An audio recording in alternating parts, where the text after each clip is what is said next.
Hello and welcome. I'm Ramesh Ramachandran and this is Voice of the Global South, your weekly guide to everything that's happening in Latin America and the Caribbean, Africa, Asia and Oceania.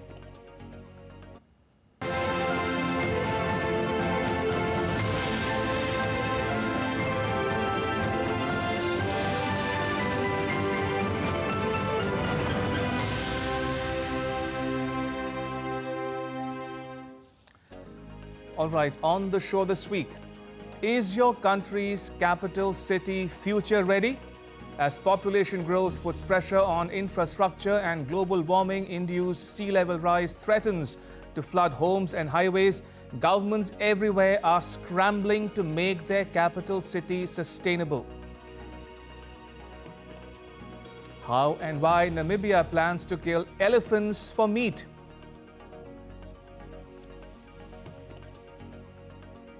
And Russia's President Vladimir Putin says he is in constant touch with India over the Ukraine conflict. Will peace be given a chance? And will India have a role in it? All that and much more coming up on Voice of the Global South.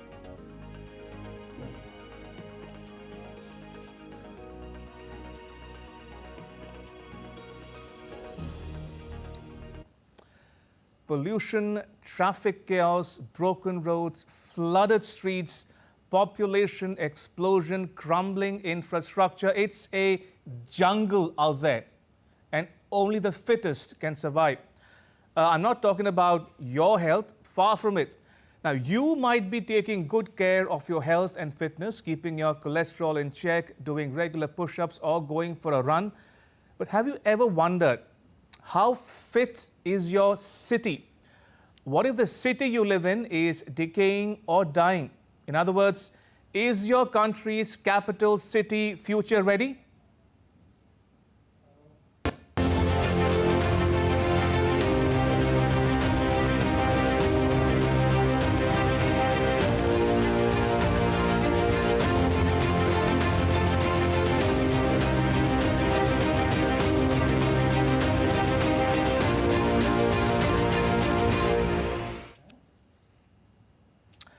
Overcrowding, traffic congestion, worsening air quality, add sea level rise and global warming to the equation, and we have a nightmare on our hands. Disasters, man-made or natural, are forcing governments everywhere to think about the future of their cities in general and their capital city in particular. And it's no different in the Global South. Fortunately, some countries are doing something about it. For instance, Egypt has a brand new capital city. So does Indonesia. Liberia and Thailand want one too. Now, Nusantara is Indonesia's new capital city to be. It's the jewel in the crown of the 10-year-old presidency of Joko Widodo. Widodo celebrated the country's 79th Independence Day on 17th August in Nusantara, not Jakarta. Now, Kalimantan is on the geographic island of Borneo, and Borneo has 3 countries on it. 80% is Indonesia, 20% is Malaysia, and a little bit within that is the Sultanate of Brunei. But geographically, Kalimantan is the center of Indonesia. So therefore, they want to move to the center. Secondly, it is also geographically stable. You know, much of Indonesia lies in the ring of fire, which means there are volcanic eruptions, earthquakes, and tsunamis. And all these, the Kalimantan island is the most stable. So therefore, that is another reason to choose it. So centrality and stability. Now, Nusantara is located in the province of East Kalimantan on the island of Borneo, about 1,200 kilometers from the current capital, Jakarta, on the island of Java. Nusantara will replace a sinking, polluted, overpopulated and congested Jakarta. Jakarta has so many problems because it was not built developed as a capital city since the beginning. And on top of that, because of climate change, the rising of sea level, Jakarta, because of the area where the headquarters of the trade office of the colonial rulers was in the coastal area, then it is prone to the rising of the sea level. And on average of 8 meters, it becomes again and again below the sea level, and then flooding almost every time. And of course, it could unnecessarily hinder all the government activity as well as the business engagement. Nusantara's centerpiece is the eagle-shaped presidential palace, winged like the national emblem, the mythical Garuda bird. The Garuda Palace, as the new President's Palace in Nusantara is called, was the venue of the flag-hoisting ceremony.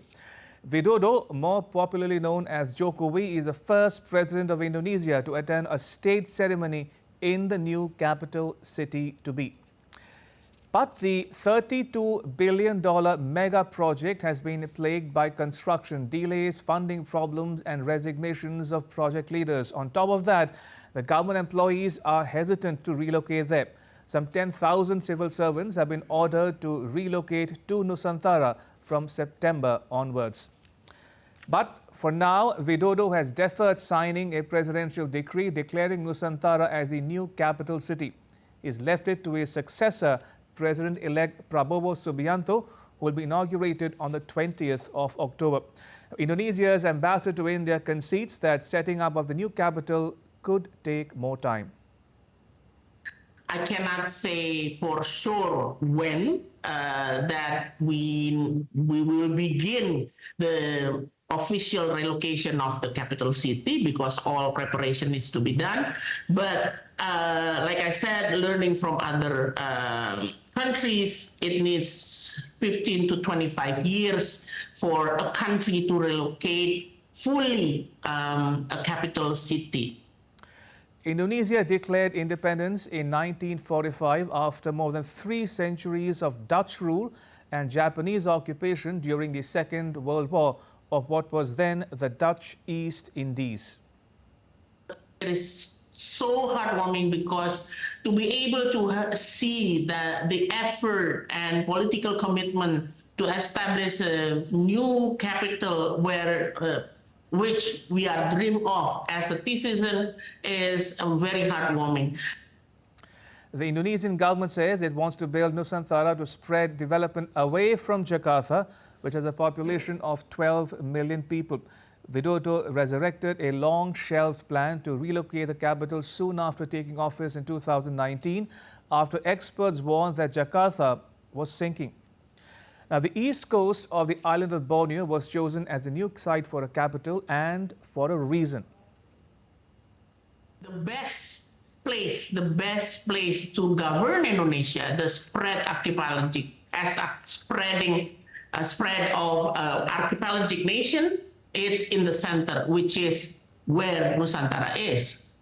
And also this decision of Nusantara, it's because the western part of Indonesia, which is Java, Kalimantan, is already densely populated, whereas the eastern part is not yet developed at the level that we want. So it is, of course, important to, again, equitable development for all. So the location was strategic. Nusantara is centrally located to better serve Indonesia's more than 17,500 islands and ensure equal development across Southeast Asia's largest economy. Indonesia's population and economic activity have long been dominated by the island of Java, of which Jakarta is a part. And Java accounts for 58% of Indonesia's GDP. Now, the plan called for Nusantara to be built in 5 stages by 2045. The government aims to have 1.9 million people living in Nusantara by then. importing a wave of human and industrial activity into the heart of Borneo. Phase 1 is intended for the president, ministers and key civil servants.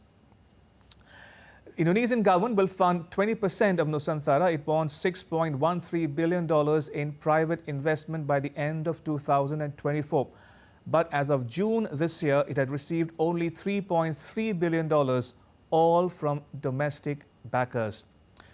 Now, Nusantara has its fair share of critics. Foreign firms are reported to be reluctant to commit to a city in one of the world's largest stretches of rainforest, home to orangutans and long-nosed monkeys.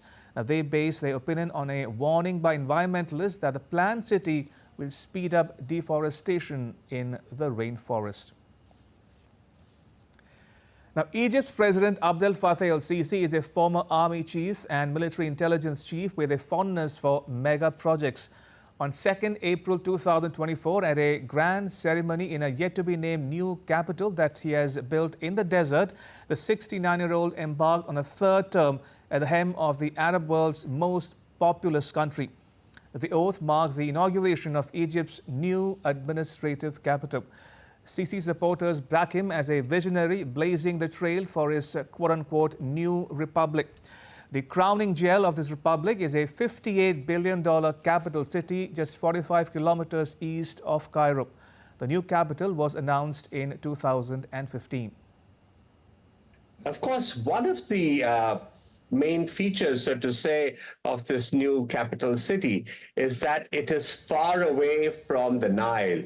And the lives of the Egyptians have always been around the River Nile. But what they have tried to do is to create what they call the Green Nile. In other words, a green belt which runs right across the city, some 35, 40 kilometers in length when it is going to be completed. Which they hope will not only kind of give them the sense of the river, which they will definitely miss when they go out further east into the desert, but will also provide a certain ecological balance. It's a very, very ambitious project, and I wish them well. Now, I want you to take a look at how Cairo looked like from space. Now, this was in the year 1965 on the left-hand side of your screens. On the right is a similar picture taken from space in the year 1998. More recently, US space agency NASA shared the then and now photographs of Egypt's new capital city. The first one on the left is from 2017, and on the right is what it looks like this year, that is in 2024. Now, the photograph showed the Ministry of Defense called Octagon. It has a sports stadium, Africa's second largest. It also has a 10-kilometer-long green river park for walking and cycling. And it has a state-of-the-art building to house the country's parliament. More than 1,500 families have already moved into the new city. Now, that said, critics describe the new capital city as a vanity project and a waste of public money. Two-thirds of Egypt's 106 million people live on or below the poverty line. The country teetered on the brink of default before wealthy Gulf ally the UAE pledged $35 billion in loans, and Egypt secured financing agreements with international lenders. But Egypt's government insists that it can pass economic reforms demanded by the lenders and unite the country. Now, Liberia in Africa and Thailand in Asia are mulling a new capital city too. Severe flooding in Liberia has led a group of lawmakers there to propose relocating the capital city away from an overcrowded and poorly managed Monrovia. The flood-prone capital was particularly badly hit because of overpopulation, poor sewage system and a lack of building regulation. The proposal to replace the capital is not a new one in Africa's oldest republic.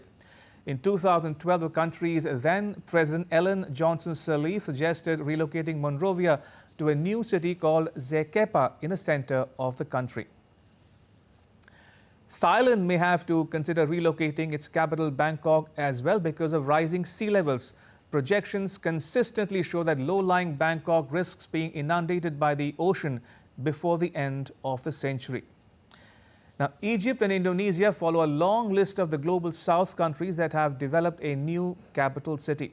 For instance, Yamoussoukro became Ivory Coast's capital in 1983. Earlier, the capital was Abidjan. Nigeria's Abuja is one of a handful of planned capital cities on the African continent. Nigeria's capital was Lagos until 1991. And Tanzania shifted its capital from Dar es Salaam to Dodoma in 1996. Now, Tanzania's capital Dodoma and Yamoussoukro in Ivory Coast were also established as administrative capitals towards the end of the 20th century. Nigeria's Abuja, Tanzania's Dodoma and Ivory Coast's Yamoussoukro occupy geographically central positions in their respective countries.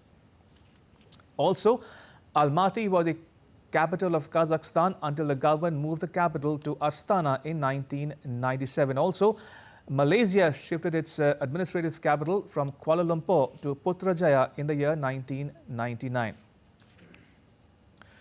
Now, the Prime Minister's office and residence is in Putrajaya, as is the country's top court, but the parliament still remains in Kuala Lumpur. The development of Putrajaya began in August 1995 and it was completed at a cost of $8.1 billion. Now, Egypt wants to project its new capital as a venue for hosting the 2036 Olympics. It believes that its purpose-built new capital is fit for purpose to host the Summer Games. Incidentally, India wants to bid for hosting the 2036 Olympics too. So the competition might have just gotten tougher. All right, so that was all about capital cities for the future. Now to our weekly poll where you, the viewer, get to have your say. And we're asking you, do you prefer living in a capital city in spite of its problems? Yes or no? What do you think? I repeat, do you prefer living in a capital city in spite of its problems? Yes or no? Tell us what you think. You can post your replies on our social media accounts on Facebook, X and Instagram. We'd love to hear from you. And now to the result of last week's poll. We'd asked you, are the grievances of the Baloch people justified? Yes or no? And you have spoken. 75% say yes, their grievances are justified. 25% say no. Thank you for letting us know exactly what you think. Appreciate it.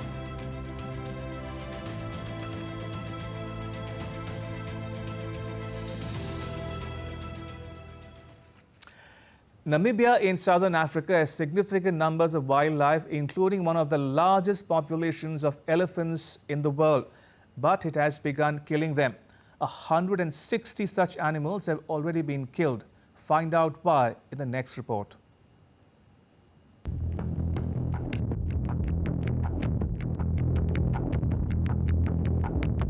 In the midst of a severe drought, Namibia has planned to butcher elephants in country in a bid to solve their hunger crisis that has affected almost half of their population, nearly 1.4 million people.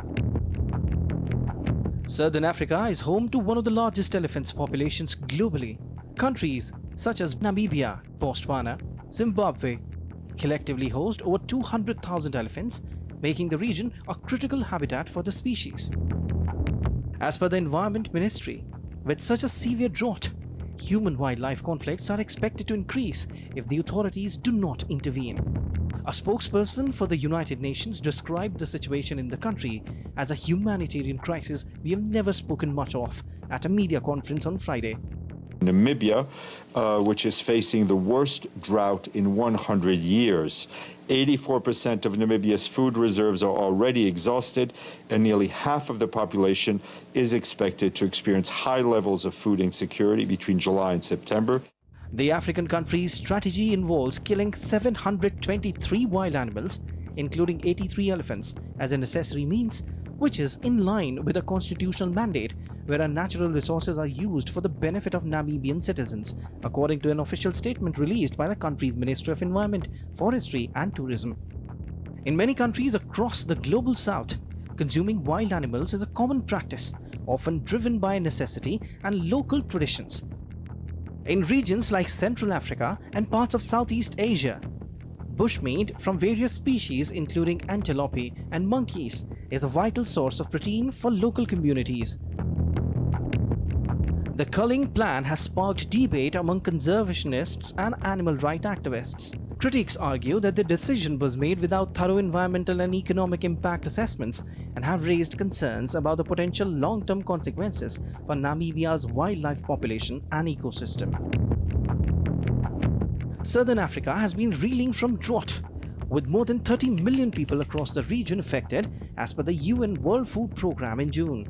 However, the drought currently plaguing Southern Africa is far more widespread and devastating than ever before.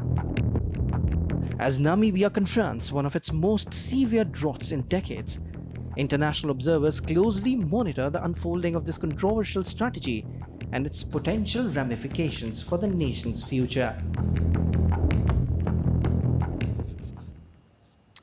Remember, we had devoted our episode broadcast on 3rd August to India's moves for peace in Ukraine and Gaza. In it, we had traced India's role in conflict resolution over the decades, including but not limited to the tensions on the Korean Peninsula dating back to the 1940s and 1950s. And we'd asked the question, can India play a role in resolving the Ukraine, Russia and Israel-Hamas conflicts? Should India step in and bridge the north-south and east-west divide? Now, the idea of India as peacemaker has been met with a certain degree of skepticism in some capitals of the world, but New Delhi remains cautiously optimistic. As India's Foreign Minister Subramaniam Jaishankar says, India under Prime Minister Modi is quote-unquote forging relationships with multiple and often competing powers. And Prime Minister Modi himself said in an interview to an Indian news agency ANI, and I quote, "I have been very friendly with both the presidents. I can publicly say to President Putin that this is not the time for war. I can also say publicly to Ukraine that we should follow the path of dialogue, and this is because I have credibility." Now, much has happened in the last few weeks. Prime Minister Modi has visited Ukraine. He is the first ever Indian Prime Minister to do so. Prime Minister Modi told President Zelensky that Ukraine and Russia should sit together without wasting time to end the conflict and that India was ready to play an active role to restore peace in the region. हम neutral नहीं थे, हम पहले दिन से ही पक्षकार रहे हैं और हमारा पक्ष है शांति का। Prime Minister Modi's visit to Ukraine followed his 9th July visit to Moscow. He said at the time that it is not possible to find a solution to a conflict on the battlefield. The two leaders listened to each other's views on Ukraine.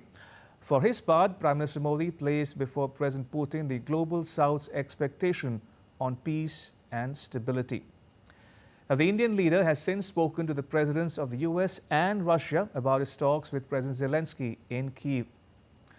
On 26th August, Prime Minister Modi had a telephone talk with US President Joe Biden. While discussing the situation in Ukraine, Prime Minister Modi briefed President Biden on his recent visit to Ukraine. Modi reiterated India's consistent position in favor of dialogue and diplomacy and expressed full support for early return of peace and stability. A day later, on 27th August, Prime Minister Modi spoke to President Putin. He shared insights from his recent visit to Ukraine. He underlined the importance of dialogue and diplomacy as well as sincere and practical engagement between all stakeholders to achieve an abiding and peaceful resolution of the conflict. On 5th September, Russia's President Vladimir Putin acknowledged that he is constantly in touch with India over the Ukraine conflict. Separately, a Putin aide Dmitry Peskov told the Izvestia Daily that India could help in establishing a dialogue on Ukraine. Underlining the existing highly constructive, even friendly relations between Modi and Putin, Peskov said that the Indian Prime Minister can lead the line on getting first-hand information from the participants in this conflict because he freely communicates with Putin, Zelensky and with the Americans. Peskov went on to say that this gives a great opportunity for India to throw its weight in world affairs, to use its influence that would drive the Americans and Ukrainians towards using a greater political will and entering the peaceful settlement track. But he was careful to add that there are no specific plans for India to mediate just yet. And with that, it's a wrap on this edition of Voice of the Global South. But news continues here on DD India. You can catch all the latest updates on our social media, mobile and digital platforms. Thanks for watching. Bye-bye.